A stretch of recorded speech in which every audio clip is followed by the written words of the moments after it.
Um, this search has now gone past 24 hours for Gonzalo Lopez. I cannot reiterate enough how dangerous this man is and how the public's help is needed in locating him. We've got over 300 law enforcement personnel out here near Centerville looking for him in Leon County in a very rural area, but we still need the public's help. If anybody's seen him, if anybody has any reason to believe he's been on their property, please contact local law enforcement officials by way of 911. Reward has now gone up to $22,500 for his apprehension. It's a lot of money, folks. If anybody has any idea where he is, please consider that reward. I know we all want to play armchair quarterback here, and everybody's kind of speculating about whether he's still in this area, whether he's gotten away, things like that. Let me just throw this out there.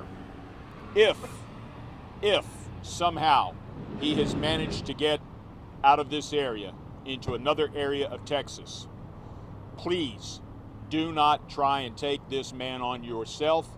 Please contact the law enforcement agency in the area where you are if you think you've seen him not in Leon County. If he's managed to get someplace else, please contact law enforcement there. Tell them that you think you've seen this escaped convict and you want to get him in custody. Do not try and engage him yourself. He's just too darn dangerous. He's got a capital murder conviction out of Hidalgo County for killing a man with a pickaxe back in 2005. He's got an attempted capital murder conviction for shooting at a sheriff's deputy in Webb County in 2004. He's not somebody that you want to take on yourself. Please, let law enforcement deal with this guy. If he's not in this area, if he's gotten someplace else, please, let law enforcement deal with him. I'll take any questions you might have. Given what you know about the suspect, got to speak a little louder. I can't hear you. given what you know about the suspect, where do you think he could be off to if he were to not be here? I have no idea. I can't. Again, that's playing armchair quarterback. Don't know. As you kind of described earlier today, you said you guys aren't sure how he got to the front of the bus. But then We know how he got to the front of the bus. He cut through the whole Yeah. bottom. But then, so moving forward, you talked about the two officers, one in the front, one in the back, and that second officer in the back shot at the tire. Was he so he was still inside the bus when he shot at that tire? No, he was out of the bus.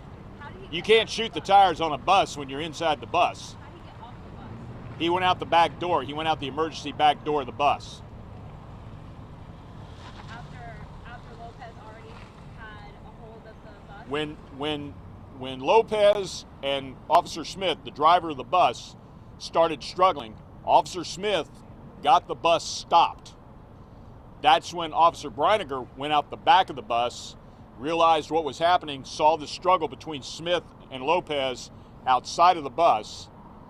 That's when he shot out the back tires, realizing what might be getting ready to happen. And then Lopez got back on the bus and drove it about another mile down the road with his back tires shot out.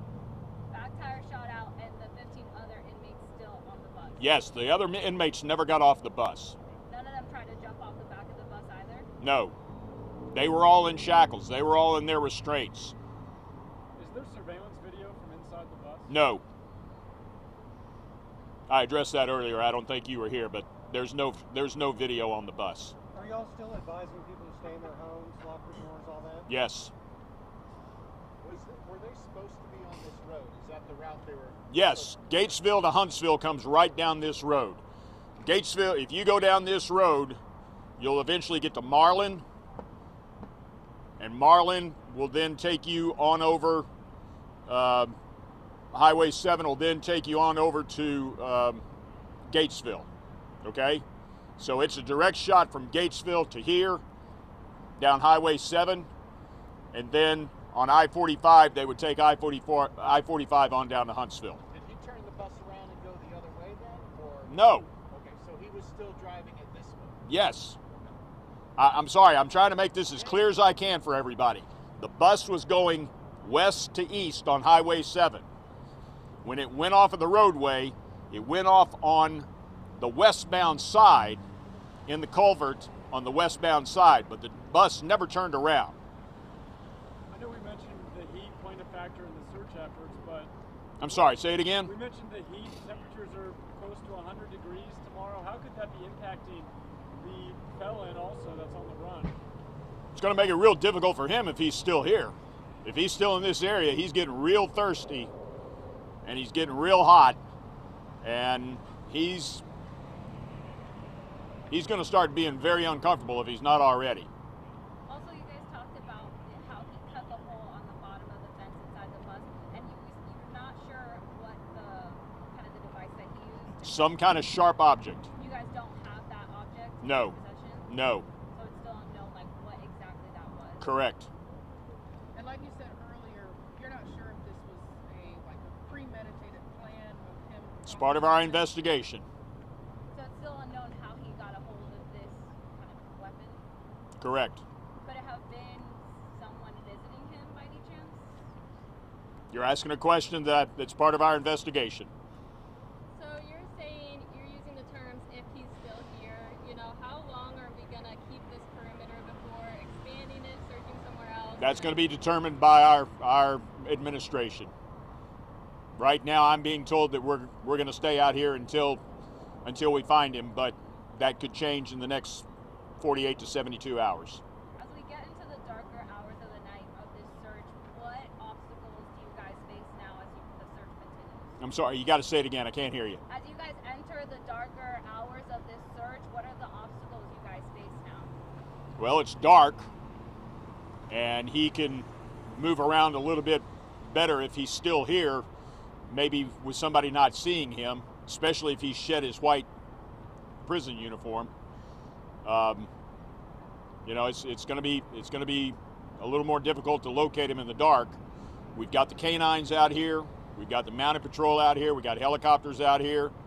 So, we're using all the resources that we've got available to us to locate him. So still a huge possibility that he has kind of left his uniform somewhere that hasn't been found yet? No. Uniform hadn't been found. So we can only assume that he's still in it, but who knows? He might have shed it and got into something else. You said earlier you hadn't had any tips, no sightings, anything. Is that still the case? Yes. Right now? Last night there was that emergency alert sent out that said, avoid the area for Yeah. 12 to 24. Is Yeah. that still is Yes. that continued? Yes. Highway 7 is shut down in fact, it's over here. There's a portable highway sign over here saying Highway 7 is closed. So Highway 7 from 45 headed over to Marquez is shut down. We're still asking the public, if they can, please not use Highway 79 between Buffalo and Marquez.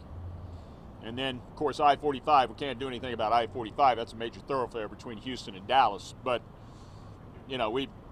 we're asking the public, please, if you've seen anything that would give you an indication that you've had contact with this guy or he's done anything on your property, please call 911 and let us know. It'll help us in our investigation.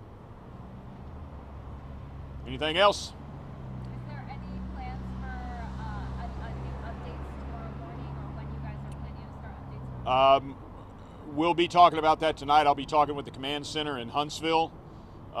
Before I leave here tonight, I'll give everybody an idea of what time somebody will be expected here tomorrow. Folks, I do want to say this.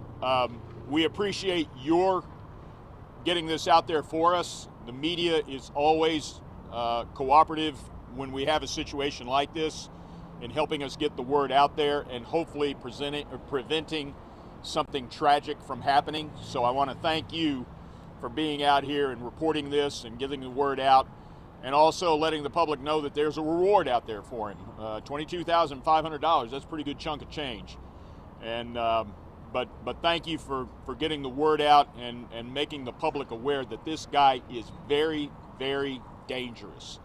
He tried to, he overpowered he tried to overpower an officer on the bus while it was being driven, and then got into a fight with him, almost got his gun. The other officer shot at him. he's somebody that you've got to really be aware that this guy is very, very dangerous.